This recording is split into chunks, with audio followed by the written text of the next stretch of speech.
తెలంగాణలో touch politics టచ్లో ఉన్నది ఎవరు? మొదటగా కేసీఆర్కి టచ్లో ఉన్న కాంగ్రెస్ నాయకులు ఎవరు? కేసీఆర్కి తనకు టచ్లో ఉన్నారు. ఒక గ్రూప్ని తీసుకొని, అంటే ఒక 20 మందిని తీసుకొని బీఆర్ఎస్లోకి రావడానికి రెడీగా ఉన్నారని చెప్పి కేసీఆర్ నిన్న మీడియాతో మాట్లాడారు. అయితే ఆ 20 మందితో సంప్రదింపులు, కేసీఆర్తో సంప్రదింపులు జరిపిన కాంగ్రెస్ నాయకులు ఎవరు? ఇప్పుడు కాంగ్రెస్ పార్టీలో అనుమానం ఎవరి మీద ఉంది అని అంటే, గతంలో అనేక మంది మీద, కొంతమంది మీద అనుమానాలు ఉన్నాయో, గ్రూప్ 9 పేరుతో రేవంత్ రెడ్డికి వ్యతిరేకంగా గ్రూపు కట్టిన వాళ్ళు, ఇప్పుడు ఖమ్మం టికెట్ ఆశించి రాకుండా పోతున్న వాళ్ళు, వీళ్ళందరూ ఉండే అవకాశం ఉందా అనేది కాంగ్రెస్ పార్టీలో అనుమానంతో చెవులు కొరుక్కునే వాళ్ళు చాలామంది ఉన్నారు. అయితే కేసీఆర్కి నిజంగా వీళ్ళు టచ్లో ఉన్నారా 20 మందితో? లేదు కేసీఆర్ గాల్లో ఒక బాణం వదిలారా? కేసీఆర్ కనుక కేసీఆర్కు ఉన్న స్టేచర్కి కావచ్చు, ఇతరత్ర కారణాలు కావచ్చు, ఖచ్చితంగా ఇది అనుమానాలు Congress party within the Congress పార్టీలో అనుమానాలు రేకెత్తించే అంశంగా క్లియర్ కట్గా కనిపిస్తుంది. దీనికి తోడు ఇటీవల రేవంత్ రెడ్డి తన నియోజకవర్గం కొడంగల్ పర్యటనలో తన మీద కొంతమంది కుట్రలు పన్నుతున్నారని చేసిన వ్యాఖ్యలు కూడా ఇప్పుడు కేసీఆర్ ఈ మాట అనటానికి, ఈ మాటకి వాల్యూ పెంచే పరిస్థితి కనిపిస్తుంది. అయితే కేసీఆర్ ఈ మాట అన్నారో లేదో, రేవంత్ రెడ్డి ఈరోజు బహిరంగ సభలో టచ్ చేస్తే బీఆర్ఎస్ ఖాళీ అవుతుందని అంటున్నారు. రేవంత్ రెడ్డి ఇంత కాన్ఫిడెంట్గా ఎందుకు చెప్తున్నారు? రేవంత్ రెడ్డి ఇప్పటికే ఒకసారి గేట్లు తీసేశాను, ఒక గేటు తీశానని అన్నారు.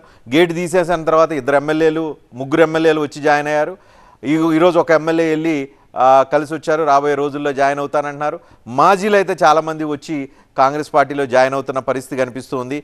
కానీ రేవంత్ రెడ్డి అంటున్నారు, తన పార్టీని కానీ తన ఎమ్మెల్యేలను కానీ టచ్ చేస్తే బీఆర్ఎస్ని ఖాళీ చేస్తానంటది.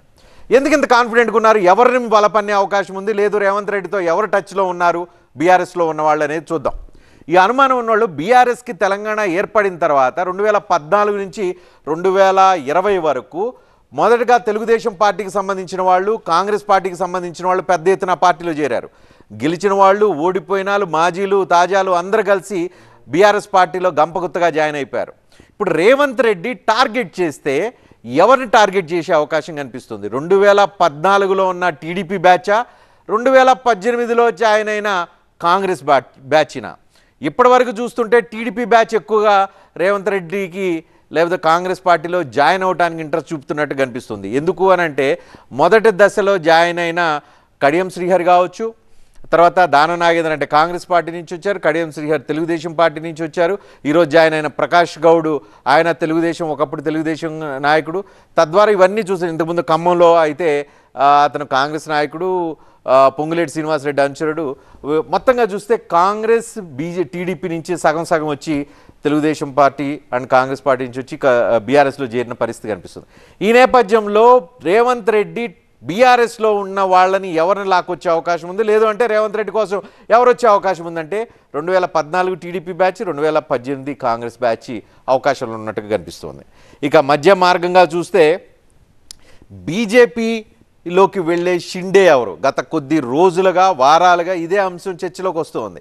ఇటీవల హరీష్ రావు మీద చాలామంది ఇలాంటి వ్యాఖ్యలు చేస్తుంటే హరీష్ రావు చెప్పు తీసుకొని కొడతానని కూడా సీరియస్ కామెంట్ చేసిన పరిస్థితి కనిపిస్తుంది ఇటీవల. ఈ నేపథ్యంలో ఒకవేళ గిండే ఉండే అవకాశం ఉంటే ఆ షిండే బీఆర్ఎస్ నుంచి ఉంటారా, కాంగ్రెస్ నుంచి ఉంటారా? కాంగ్రెస్ నుంచి 20 మంది టచ్లో ఉన్నారని కేసీఆర్ చెప్తుంటే, ఆ టచ్ కేవలం బీఆర్ఎస్ కేసీఆర్తోనే ఉన్నారా? బీజేపీ వైపు కూడా వాళ్ళు టచ్లో ఉన్నారా? ఒకవేళ అది చేస్తే షిండే అయ్యే అవకాశం ఉందా అని. ఇక అదేవిధంగా బీఆర్ఎస్లో ఇందాక చెప్పినట్లుగా 2014-18 టీడీపీ కాంగ్రెస్ టీంలు కనుక ఒక గ్రూప్ కట్టి ఉంటే, అది కాంగ్రెస్లోకి వెళ్ళినా బీజేపీలోకి వెళ్ళినా ఒక షిండే యాక్టివిటీని ప్లాన్ చేసే అవకాశం ఉందా? తెలంగాణ లోక్సభ ఎన్నికల ముఖ చిత్రంలో షిండేలు, పార్టీల ఫిరాయింపులు, టచ్ పాలిటిక్స్, ఈ 3 అంశాలే తిరుగుతున్న పరిస్థితి మనకి కనిపిస్తుంది. సో ప్రజల ఎజెండా, ప్రజలకు 120 రోజుల్లో ఏమైనా దక్కిందా, దక్కలేదా? లేదు లోక్సభలో మమ్మల్ని ఎంపిక చేస్తే ఢిల్లీ పోయి సాధిస్తూ వస్తామనే విషయం కావచ్చు, విభజన హామీల గురించి కావచ్చు, రాష్ట్రానికి కేంద్రం నుంచి తెచ్చుకోవాల్సిన నిధులు కావచ్చు, ప్రాజెక్టులు కావచ్చు, వీటన్నిటి గురించి కంప్లీట్గా ఎజెండా పక్కకు పోయి కేవలం టచ్ పాలిటిక్స్ మీదే చర్చ జరుగుతున్న పరిస్థితి కనిపిస్తుంది. ఇంకా 24 రోజులు ఉంది పోలింగ్కి. 24 రోజుల్లో కూడా ఇదే ఉంటుందా, పీపుల్స్ ఎజెండా ఉంటుందా అనేది చూడాల్సి ఉంది.